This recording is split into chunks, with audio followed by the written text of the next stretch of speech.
बुद्धप्रिय. तर हे संवादाचं मुख्य तत्व आहे. संवादाचं तत्व पुन्हा मानवी मूल्यांशी पुन्हा संविधानाशी, आणि म्हणून जी पॉझिटिव्हिटी आली पाहिजे त्याच्या दृष्टीने धागा पकडत चालताना मला हे वाटतं की आपण त्याच्याकडे आपला दृष्टिकोन किती डोळस आहे ते तपासणं फार महत्वाचं आहे. आणि म्हणून कम्युनिकेशन थांबता नाही. आणि त्याच तत्वावरती की डिप्रेशन, खचून जाणं, किंवा आपण म्हणतो ना की यार काहीतरी उभारी दिले पाहिजे कोणीतरी, मोटिवेशनल. बरोबर आहे. आपण आपलेच मोटिवेशनल स्पीकर असतो एकांतात. क्या बात आहे. आपल्या एवढे, आणि तसं फ्रँकली सांगायचं झालं तर आपल्या आयुष्यामध्ये दिवसभर आहेत ना असे खूप प्रसंग घडत असतात की ते वाटतं की अरे ही खरेच प्रेरणादायी आहेत. आपण ते लिहित नाही. प्रत्येकाने दैनंदिनी लिहिले पाहिजे.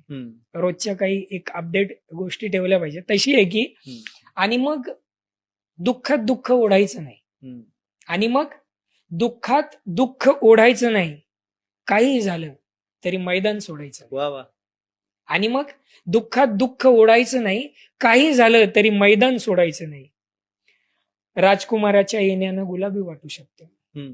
तो जो संदर्भ सांगितला ना की राहूच शकत नाही, जगूच शकत नाही. बरोबर आहे. राजकुमाराच्या येण्यानं गुलाबी वाटू शकतं. राजकुमारीच्या जाण्यानं आभाळ तुटू शकतं. चिमटीत सहज पकडलेलं स्वप्न सुटू शकतं.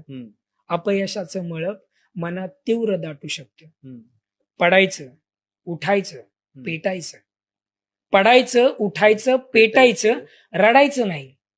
काही झालं तरी मैदान सोडायचं. वा वा. काही झालं तरी मैदान सोडायचं नाही. काळ्या खिन्न राती आपला हंबरडा ऐकायचा.